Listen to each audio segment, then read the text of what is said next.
Hey, estate planning attorney Paul Rabalais here, and in this video, we're going to talk about how when a spouse dies and a probate is required, we're going to talk about here how that surviving spouse often is very adamant about the creation of a trust at the time that the probate services are rendered. Okay, so here's the scenario. I call it the probate-trust combo. Here's the scenario. Let's say a husband dies. It could be a wife dies first, but most husbands feel like they're going to die first for whatever reason. Women live longer than men. Some husbands are older than their wives. Husband dies first. Assets are frozen. Probate is necessary. Usually takes from start to finish because you've got to deal with not only lawyers but financial institutions and courts and judges and other parties, depending upon what the assets are. You know, it takes often from start to finish several months. Costs, who knows what costs are, vary all over the map. Easily thousands of dollars, if not tens of thousands, if not more. Court and attorney involvement is necessary. So, and many times when a spouse dies, they focus on getting that done, and that's it, and that's the end of the story. But that's a mistake, because I know, after having had thousands of these conversations, when during that getting the first spouse to die's estate settled, when the subject comes up in a conversation with that surviving spouse about taking certain actions to protect what that surviving spouse has for herself and to protect it for her future heirs, to make matters easy and avoid difficulty and red tape, that surviving spouse often wants to jump at the opportunity for further protection and further kind of estate legal programming. Okay, so at a minimum, I will say many surviving spouses are very open to the option of avoiding probate when that surviving spouse dies. So maybe that surviving spouse has never heard of the concept of avoiding probate until it was brought up to them during the completion of the settlement or probate of the first spouse to die. Here's how that conversation might look like, something like this. You know, Mrs. Jones, here we are talking about handling Mr. Jones's probate. We've got all the assets listed. We've got the will that you brought in, and we're going to get all that settled, and we're going to get everything pursuant to Mr. Jones's will. We're going to take it through the court system, and we're going to get everything taken out of his name and put all of these assets solely into your name. And she says, great, that's what I need. That's what I want. That'll be such a relief off my mind. And then the conversation may go a step further. And I might say, you know, Mrs. Jones, tell me if you're not interested in this. It's okay.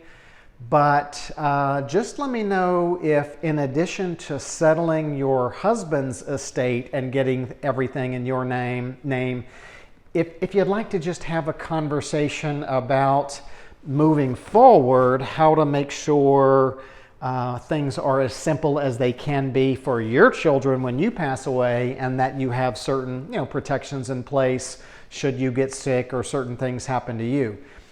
And it seems to be that those surviving spouses jump at the opportunity to engage in things that will make things easier for them and their survivors in the future. Because that surviving spouse is grieving. It's a stressful time. They often feel overwhelmed. They're now doing things that they've never had to do in their lifetime, such as deal with lawyers, deal with accountants, deal with courthouses and courthouse employees, deal with legal departments of financial institutions, and they are overwhelmed, and they are starting to realize that this estate settlement process is overwhelming, and they also realize that it very likely will be even more complicated when that surviving spouse passes away, because now those family assets often have to be sold. There's multiple people involved in the probate of the surviving spouse, and if there are multiple children involved, that means there's often multiple spouses of the children who have some influence that are kind of either directly or indirectly participating in the settlement of the surviving spouse. So when the first spouse dies, the surviving spouse often does want to jump at that opportunity to arrange things so that when the surviving spouse dies, things are as simple as they can be. No court involvement, no attorney involvement, no judges, no courthouse employees.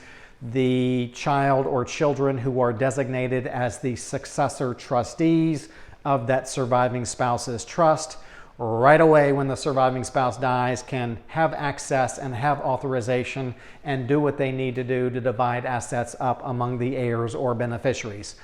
So that time is really important. And sometimes the surviving spouse even wants to take it a step further, particularly if that surviving spouse is in that kind of middle class from a financial standpoint. And we start talking about, we're settling Mr. Jones's estate and putting everything in your name. So again, tell me if you don't want to go down this path, Mrs. Jones, but let me just bring it up for 30 seconds and then you tell me, let's move on, or no, let's explore it further.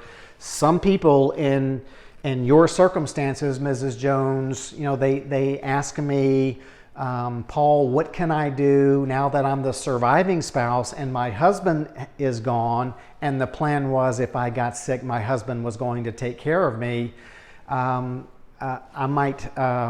Jones, I'm just going to ask you if you're like some others who, as a surviving spouse, you're worried that if you get sick, you might have to go into a nursing home and deplete all of these assets down to less than $2,000 before you'd get any type of Medicaid assistance for your long-term care expenses. Do you want to have a conversation, Mrs. Jones, about now that things are being put solely into your name, how they could be structured so that if you do need that nursing home or long-term skilled care in the future, you don't lose everything. And oftentimes they want to jump at that. They're realizing that they've lost their spouse. They don't have a caregiver for themselves in the house anymore. They're not getting younger. They just saw their spouse pass away. So they know that, it's inevitable that the surviving spouse is going to pass away or going to get sick at some point. So it's really the perfect time, even though it's a stressful and grieving time for that surviving spouse. They just lost their lifelong soulmate. But it is the right time to address not only the probate of the first spouse to die, but it is the right time to address making things easier when the surviving spouse passes away, and protections that need to be in place if it's appropriate in case the surviving spouse needs long-term skilled care in a nursing home facility. Even more to the point that it's an appropriate time to talk about it because of the 5-year look-back period with nursing homes and Medicaid planning and all of that. The problem, though, is that in many circumstances, I would say in most circumstances, when a spouse dies, the only focus that the lawyers, the family has is just settling the estate of the first spouse to die. There's no one even brings up, looking forward for protections and ease in the future. So it makes it difficult when you just focus on settling the estate of the first spouse to die, and then, weeks later, months later, years later, then another conversation gets initiated. Oh, what about, moving forward? It sure would have been a lot easier for everybody, a lot more efficient, less meetings, perhaps less legal expense to get all of that, taken care of in that one little kind of a set of one piece of momentum that's moving forward after the first spouse dies. Now, of course, you don't want to rush into anything. You don't want to make any brash decisions. But what I've found after thousands of these conversations is that surviving spouse is ready not only to settle the estate of the first to die, but they're ready to take action to protect things for themselves and to make things easier for their heirs or survivors in the future. So if you're going into an office because your spouse died, a law office to get an estate settled, or maybe even because you had your surviving parent pass away and you're receiving an inheritance, that is the right time to even think ahead moving forward and make an informed decision about how things should be set up for future protections. So I call it the old probate trust combo that so many people get kind of excited about, because they want all these protections. They want to do what they can to protect things for themselves and their family. So doing it all at once, much more efficient. Even though it's a grieving time, clients are typically very happy if you've brought that up or it's been brought up and they took the appropriate action. So just be aware of the old probate trust combo. We'll see you next time.